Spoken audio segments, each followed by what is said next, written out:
Non, jeune puceau, le V12 TDI de l'Audi R10 n'a rien à voir avec celui du Q7.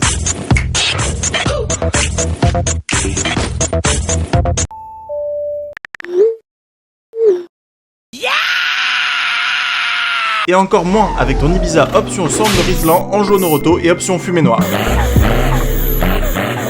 Ta caisse est bonne pour aller chercher le pain, y a pas de mal, elle est conçue pour ça, mais la R10 TDI c'est un tout autre animal. Alors arrête de te faire du mal et découvre enfin la définition d'un diesel sportif dans cette vidéo. The safety car will come off. Audis across the front row, gambling everything on their new tuber diesels.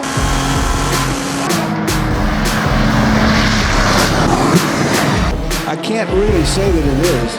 There's no body left on the front, and we got fire and explosion. No, he's trying to. There was a pretty outstanding race. Of course, history's been made with the first turbo diesel ever to win this 24-hour race, and obviously, I think we're going to see a lot. Arrivé ce vieux dégénéré. Que faire quand 50% de votre clientèle choisit le The fuel of Satan. que vous avez écrasé toute la concurrence ces 5 dernières années sur le circuit sartois avec votre R8. Ok, en 2003 ça a été une Bentley, mais sur un châssis de cette même R8. Eh bien, vous vous challengez vous-même, et c'est ce que fera Audi après sa 5ème victoire aux 24 heures du Mans en 2005. Il se lance le défi de remporter ces mêmes 24 heures, et cette fois-ci, avec un diesel. Par contre, ce ne sera clairement pas les premiers à proposer ce type de moteur. C'est déjà en 49 que deux Français, Jean et Jacques Delattrese, participeront avec un 6 en ligne de 4 litres 4 diesel produisant la faramineuse puissance de 70 chevaux. Le tout dans un châssis de l'âge, mais qui tomberont à court de diesel avant de casser leur alternateur. Ce ne sera d'ailleurs pas non plus le premier des TDI engagés. Et oui, en 2004, le groupe d'Ingolstadt avait déjà motorisé l'écurie Taurus qui engagera une Lola B2K propulsée par un V10 biturbo diesel, moteur tellement connu pour ses bénéfices dans les machines lourdes qu'ici pas de Motorsport ou Renault Sport, non, c'est Caterpillar qui préparera l'engin. Elle fumait plus noire qu'une Seat immatriculée 974, mais la boîte ne suivra pas et Taurus abandonnera au 35e tour. Et en 2005, Audi met son plan à exécution, et à la tête de l'équipe, on retrouve personne d'autre que le docteur Wolfgang Ulrich.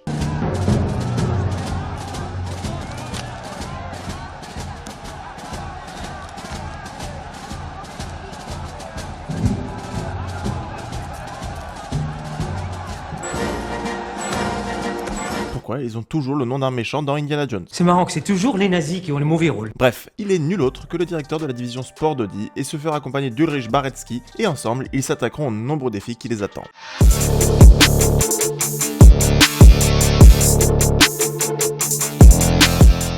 Le plus gros défi est sans aucun doute la chasse au poids. Un moteur diesel, contrairement à l'essence, joue sur la compression pour allumer le mélange. Résultat, de plus forts taux de compression et donc la nécessité d'un bloc en acier là où les motorisations essence étaient déjà passées à l'aluminium. Audi développera alors un alliage alu-silicone spécifiquement pour ce moteur. Un autre souci de taille, la taille. Pour déployer des puissances similaires, la course des pistons d'un moteur diesel est plus longue pour bien allumer le carburant, expliquant aussi le manque de tours car si le moteur tournait plus vite, ce serait juste l'explosion.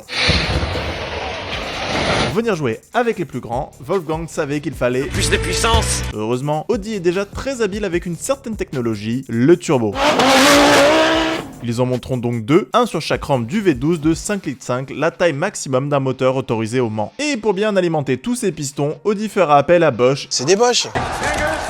C'est marrant que c'est toujours les nazis qui ont le mauvais rôle. Et son système Command Rail injectant le diesel à 600 bars, alors qu'un moteur en général ça fonctionne aux alentours de 4. Le résultat, 650 chevaux, en faisant le moteur le plus puissant pour sa taille à l'époque, et aussi 80% du couple disponible à juste 2000 tours minute, avant d'atteindre les 1100 Nm dans la zone rouge située à 6500 tours. Une Veyron, c'est 1001 chevaux pour 1200 Nm avec 4 cylindres supplémentaires et 2 turbos de plus. Alors oui, la concurrence lui mettait le double de tours, mais aucune n'avait une arme pareille en sortie de virage tant le couple était toujours disponible à n'importe quel rapport. Mais toute cette puissance n'est rien sans la maîtrise par un bon châssis.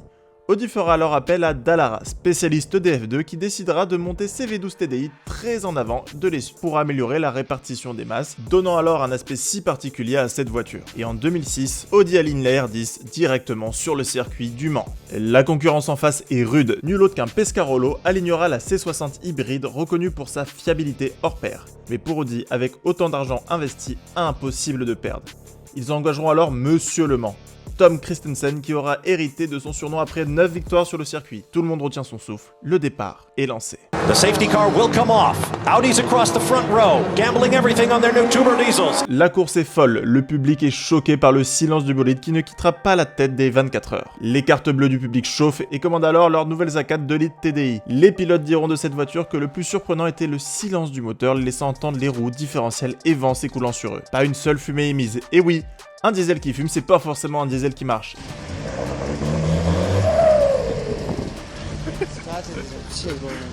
Et surtout, des records tombent. 16 tours sur 90 litres, un record d'endurance, là où les autres s'arrêtent d'habitude entre 12 et 13 tours. L'Audi parcourra 380 fois le tour du circuit, record à l'époque, mais tout n'est pas rose. La boîte d'une des deux tombera en panne, mais prévue par Audi, elle repartira en moins de 10 minutes. Idem, un des systèmes injection Bosch sera remplacé tout aussi vite, mais la voiture de Monsieur Le Mans remportera la victoire sans aucun problème. It was a pretty outstanding race. Of course, history's been made with the first turbo diesel ever to win this 24-hour race. And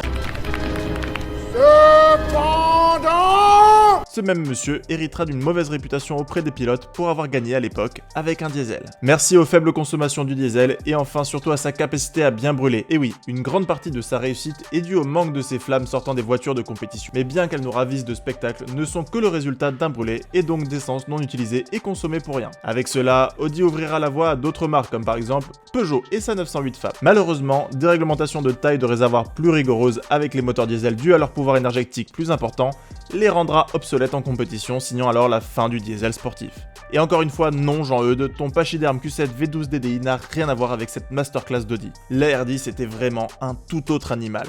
Alors le diesel c'est sportif, je vous laisse les commentaires pour en débattre. Si jamais tu veux plus de vidéos de ce style, n'hésite pas à activer la cloche et aussi à liker cette vidéo. Ça nous soutient vraiment énormément et pour le reste c'était Mario pour les Racing Lovers, je vous dis à la prochaine et surtout n'oubliez pas, restez tunés. Ah oui, au fait, bande de pinceaux, on vend aussi des t-shirts et des suites. Alors tu pourrais au moins t'abonner et nous acheter un truc. Et va pas nous faire croire que t'as pas de thune alors que tu viens de changer ton échappement. Espèce de pince, t'es qu'une pince, vas-y achète-toi un truc.